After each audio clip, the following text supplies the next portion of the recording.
What advice would you give a new agent so that they could have a better chance of being successful, like right out of the gate?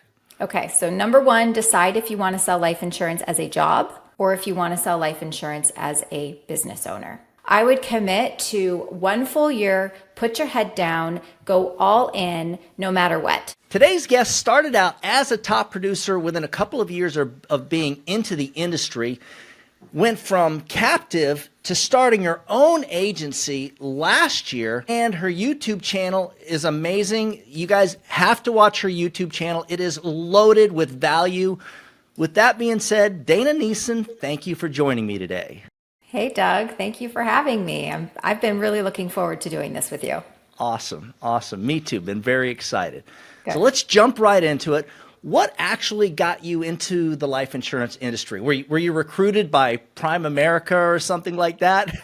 No, I wasn't recruited at all, actually. I was at a W-2 job, a very toxic W-2 job, not what we were selling, but the environment in which we were selling it. And COVID happened. We were able to work from home, and so I was able to take a step back from what I realized the environment that I was in. And so I just went to Indeed, like probably a bunch of other people do, looking for a sales opportunity that would pay well in the first year, and received an ad that said, final expense life insurance, make $100,000 in your first year. And it was clickbait, boom. And that was my introduction. Nice, nice. So like how long before you actually became a real producer, producing at a high level? I want to preface my answer because I got into the life insurance space with almost 20 years of telesales experience behind my back in 2 other industries. So my early success is not going to be indicative of maybe someone who's just getting into sales the first time. So I would say maybe like my second month. I think there's a video floating around somewhere that said I deposited like $14,000 or $15,000 in my 3rd month in the business. Wow. Awesome. So at that point, you're a couple months into it. You're producing at a high level.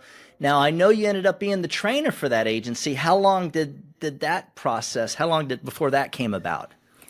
I brought in my first agent probably 4 or 5 months into it. He was actually my stepdad, and he started having some good success, and just kind of organically starting to post things on social media. By the end of 2021, I maybe have had like 9 or 10 agents.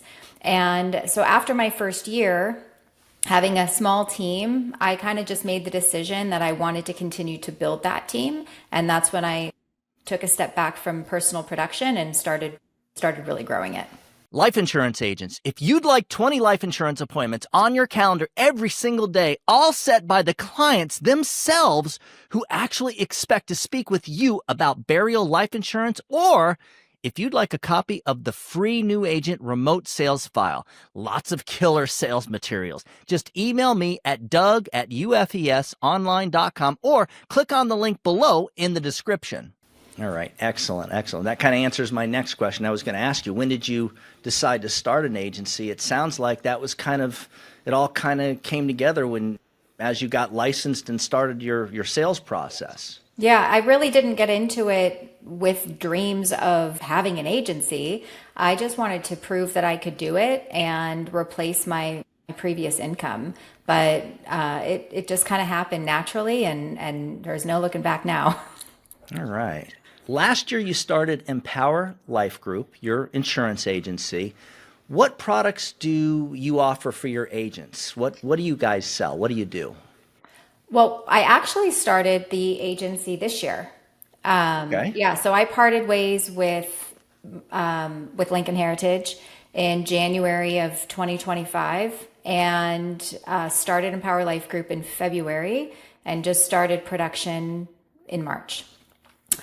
So we are a telesales agency. We do focus on simplified issue life. So the majority of our agents sell final expense. Some of them are selling simplified issue term. Because I've partnered with Lasting Mark as my IMO, I also have agents that are in the retirement division and the Medicare division.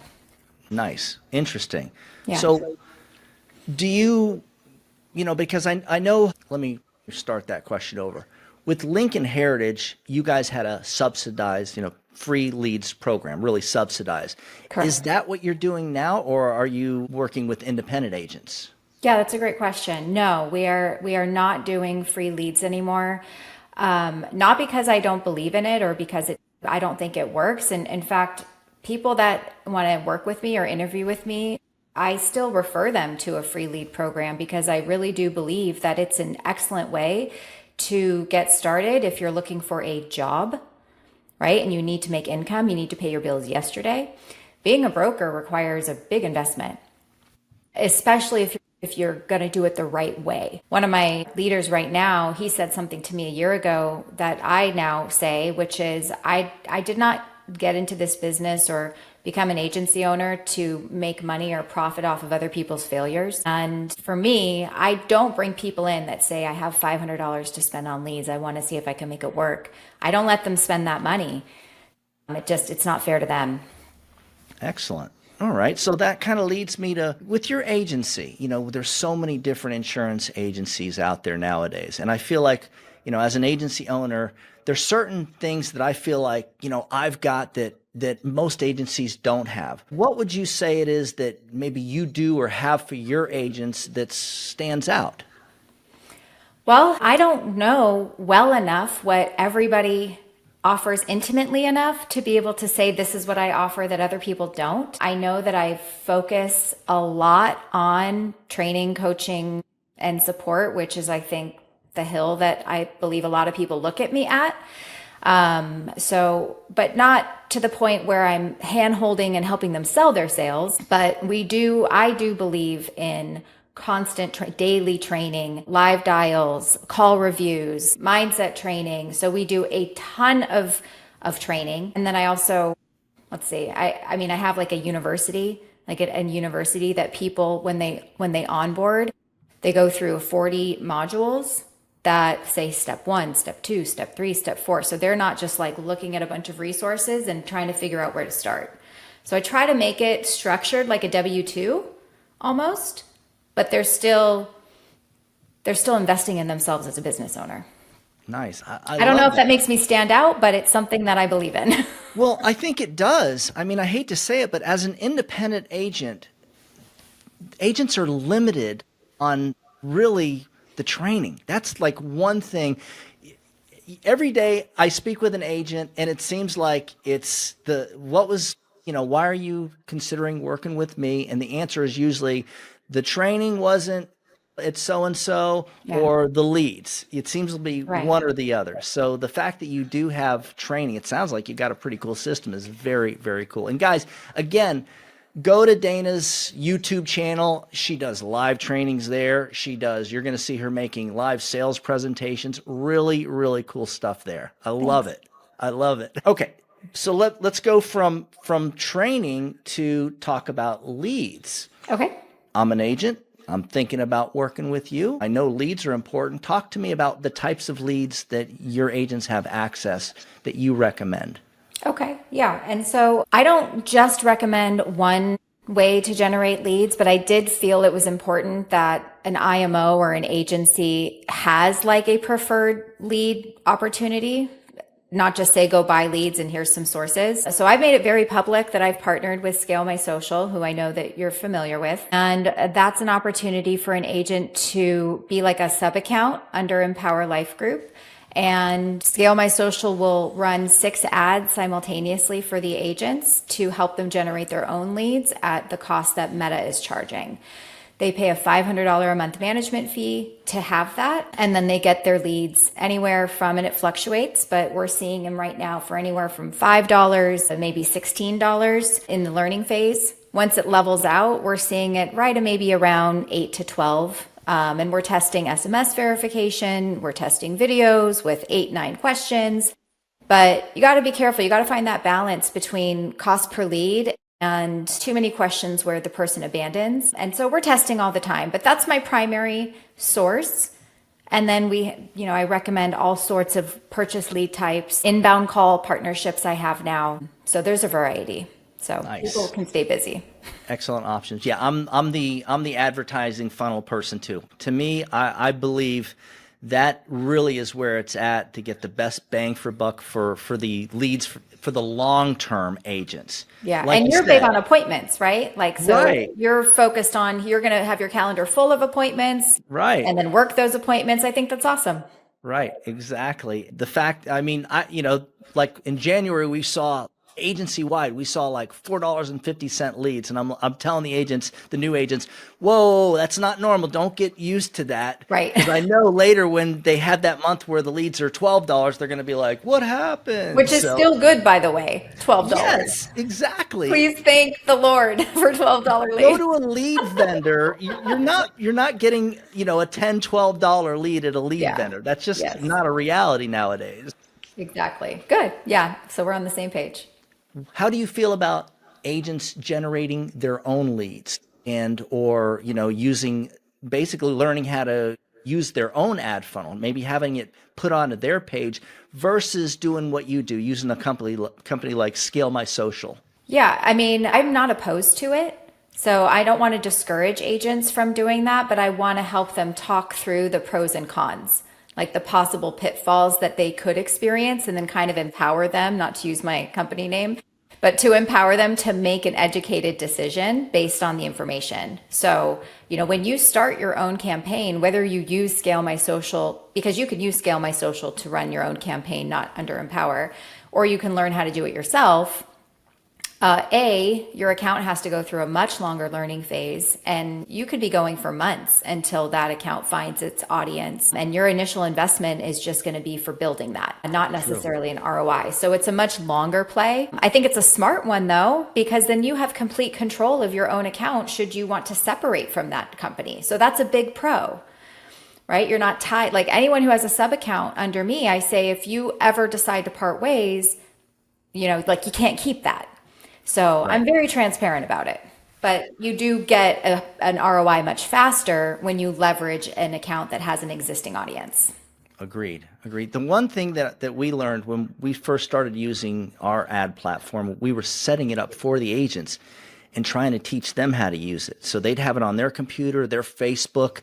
Back then we weren't using the Meta. It wasn't Meta yet. It was still Sure. just Facebook. There was no Insta. We weren't doing Instagram. So the problems that a majority of the agents were having, and this is kind of a buyer beware, you want to do it yourself. We were teaching them how to do it, showing them how to do it, and they were struggling with it. Yeah. So when you hire a company to do it for you, you concentrate on selling. Agreed. It's completely different. Agreed. It's like jumping over dollars to pick up pennies, right? They're just trying to save anything they can, which is very similar. Well, I'm not going to get the dialer or the CRM yet. I'm just going to call from my cell phone until I make sales. And it's the same principle. Like you will have much quicker success if you just use the blueprint that's been laid out for you. Like we're not doing it to get you to spend unnecessary money. We're doing it because we know this is the path to success. What do you look for when you're recruiting an agent or considering recruiting a specific agent? I've changed that actually recently. When I first announced Empower Life Group as an agency, I spent a lot of time kind of doing one-on-one interviews and was trying to really find someone's why and make sure they were a good fit. And ultimately you never really know what's going to happen until they come on. And also it was just eating away at my time. And so I recently switched to group opportunity calls, and I just clearly I do quick introductions just to kind of get a feel of where they're at. And then I just lay out what the opportunity is and what the investment is. And if you can afford it and you can commit to full time and you're going to show up to the trainings and you're going to go all in, we're going to give you a shot. And then it's go time on their part. So it's like really hard to predict what they're actually going to do until they get in and do it, unless you know something I don't. I just had this same conversation with David Duford. Okay. And one of the comments he made was he had met with an agent, didn't think it was the agent he was looking for, and basically kind of turned him away. And the next thing you know, he saw that agent on someone else's leaderboard. Right. Yeah, and that's what I'm saying. It could go either way. That's a hard lesson, right? It's true. I know we've got a couple agents that I wasn't sure of in the beginning. I like kind of was like, let's see what happens. And here they are years later, still sticking and staying and making it That's great. work. Yeah, You I never had know. very early on, and when I was interviewing into the business, I had someone well known in this industry pass me off because I was asking too many questions. It was actually my husband and I trying to interview all the different industry owners, and we got looked at as, oh, these people are asking way too many questions. They're never going to make it. And I got completely looked over and moved Interesting. on. Yeah. So that person's kicking themselves in the butt. I bet, absolutely. Yep. Well, look, things kind of played out exactly the way they should have. At Of least course. that's my perspective with most of us. Yes, I feel So, the same. congratulations on what you've got going on. Thank Now, you. what do you think that maybe the more successful agents are doing that the struggling agents aren't doing or aren't able to do? You know, I feel like this is the never ending question that always gives the same answer. Well, I assume it gives the same answer. You know, the agents that are the most successful have the most consistent activity, number one. They're not popping in, popping out, taking a couple calls, taking a break, coming back in for a couple calls, taking a break. Like the inconsistency snowballs into inconsistency. So they have the most consistent activity. They work constantly on themselves, their communication skills, and their sales process. They're always showing up to training with their cameras on. They're always participating and volunteering and engaging and doing everything they can to better themselves. And then, of course, they have a lot of people to talk to. So they're not calling the same 20 leads over and over and over again. And, you know, calling friends and family. So those three things are probably, and it's not hard, right?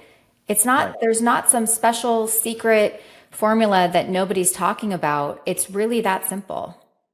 True. Well, you know, I do see there's a certain amount of agents like, that we mentioned you kind of never know who can make it or not. But what do Right. you think maybe are the main reasons for agent failure, especially when they come to a good agency like yours where you've got the process laid out. You just have to Right. do everything. Exactly. And I laid it out in a specific way so that if somebody doesn't work, they can't blame me, right? They can't blame the system. And it's still a work in progress every day. And so there are people that have come here that can't make it.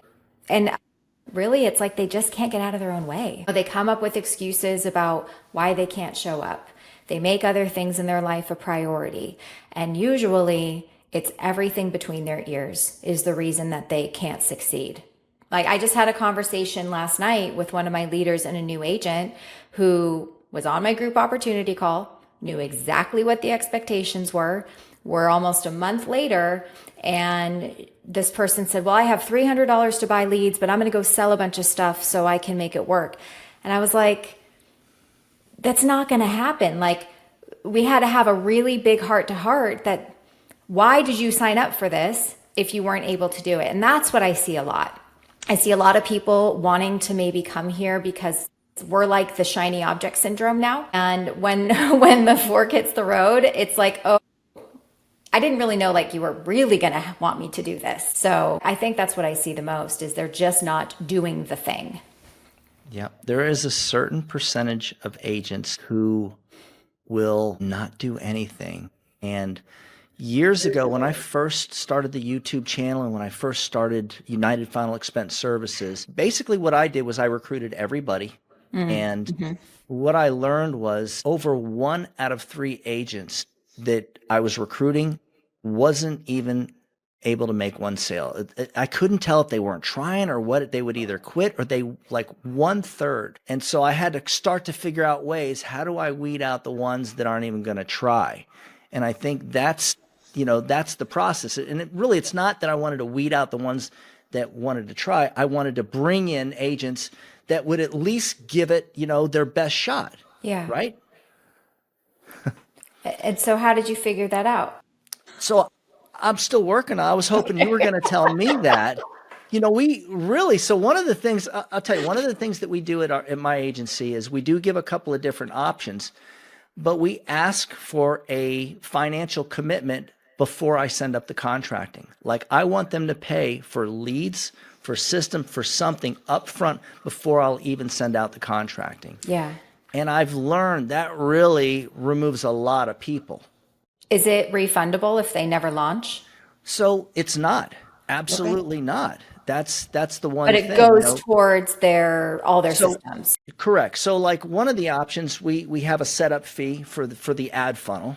So we want them to pay that. That's, what we recommend. But then another option we have is for $300, and this is what we're doing currently, for $300, it's considered a contracting fee, a training fee, and once you've placed $100,000, we'll even give it back to you.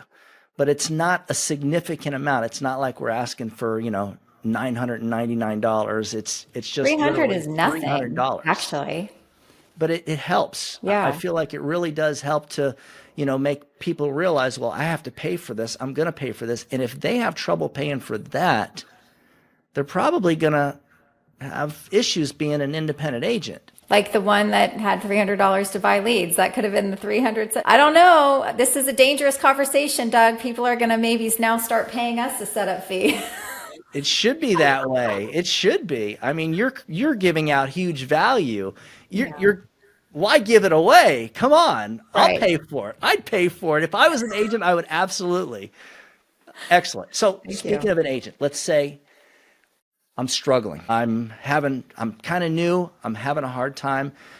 And I'm considering, should I even be in this industry? Okay. What advice or maybe suggestion would you have for that agent, or even something for them to consider? Sure. Yeah. Well, first, I try not to live in feelings because feelings gets us in trouble. One of the resources that we teach agents to do is as a tracker that auto populates data. So you fill in your dials and your answers and your conversations and your sales. And so the first thing that I say when I meet with an agent to check in is show me your tracker, because we're not going to live in feelings. We're going to live in activity. What have you actually been doing? The tracker tells me everything.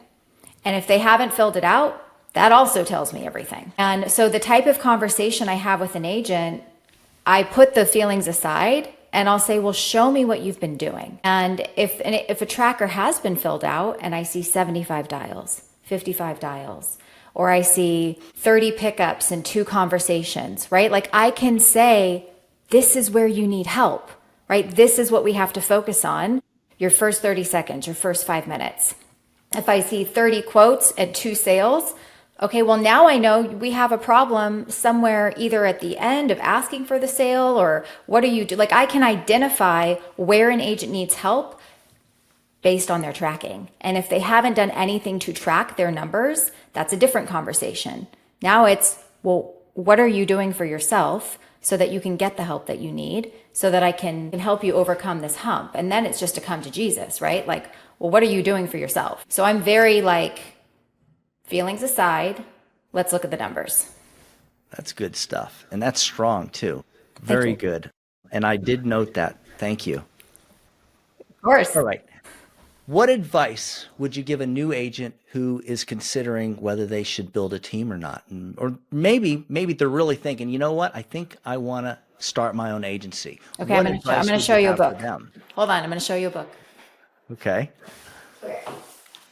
So in our leadership meetings, I have a leadership meeting the third Monday of every month. And then Lasting Mark has a leadership meeting on the last Tuesday of every month. So we do lots of leadership meetings. And right now we're going through John Maxwell's 5 levels of leadership. Specifically, have you read it? I have not. I have not. So we're going through this right now with the leadership team to talk about what level are you at in your leadership journey, and when is the right time to start building. And the third level in the 5 levels of leadership is production leadership. And are you attracting people based on the fact that you know what you're doing? Have you actually done it and done it consistent on a successful level? Because if you haven't, then you just have position level leadership, which is you have a spot on this team and you're just going to recruit because you're on this team. And like that doesn't give you a lot of authority. It doesn't give you a lot of legs. And it's also very risky because every time you bring on agents, you're co-signing their debt. which is a word that I got from David Duford, actually, the co-signing of the debt. So I'm very methodical and realistic with people about, is it the right time for you to build? What are the risks associated with it?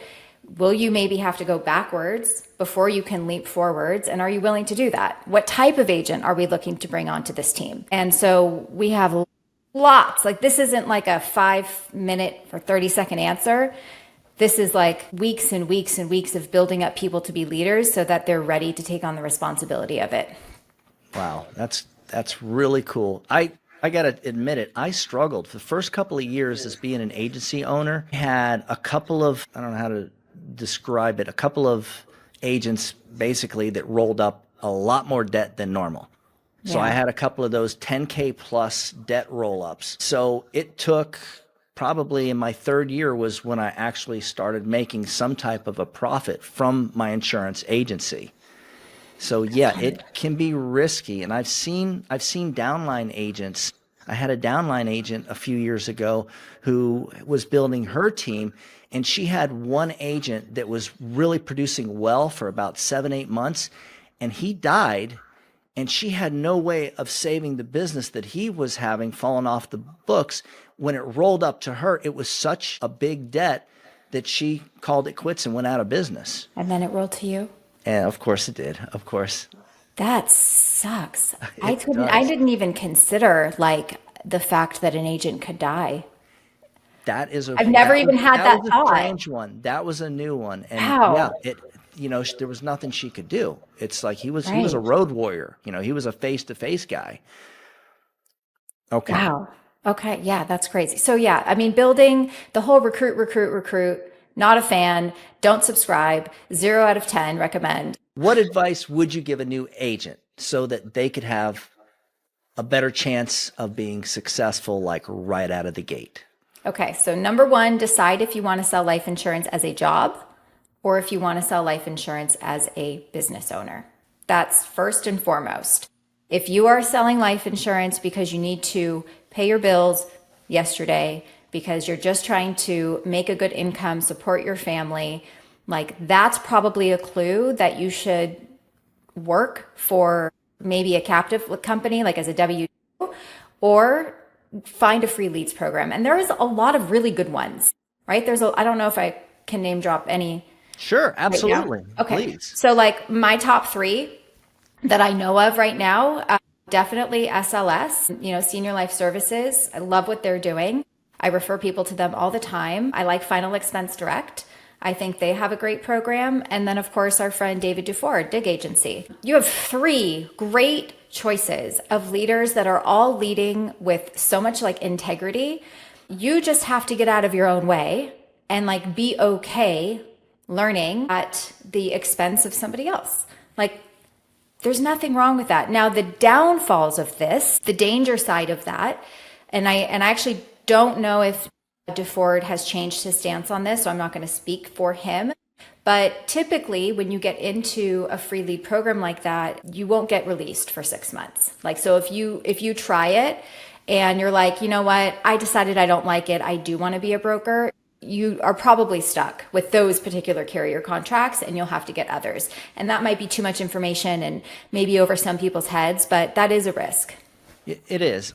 I can tell you that Final Expense Direct has released agents to me, and recently Dig, the Duford Insurance Group, he still, as far as I'm concerned, like you said, unless he's changed anything in the past couple of weeks, he has an open release policy. Yeah. So in a year from now, when someone's watching this video, things could change. That's right.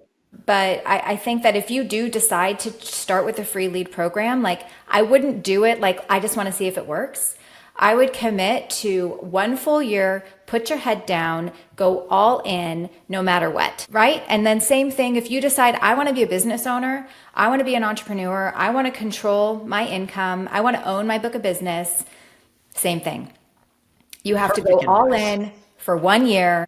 Do not look back. You might not make a ton of money while you're learning, but you have to commit either way. I love it. Perfect way to end also. Dana, thank you so Fantastic. much for joining me today. I really you. appreciate the huge value that you just brought me and everybody watching. Awesome. Thank you. I learned some stuff too. I'm excited to charge you agents money now. Just kidding. Let's do it. Let's do it. Thanks, Doug. Have a good one.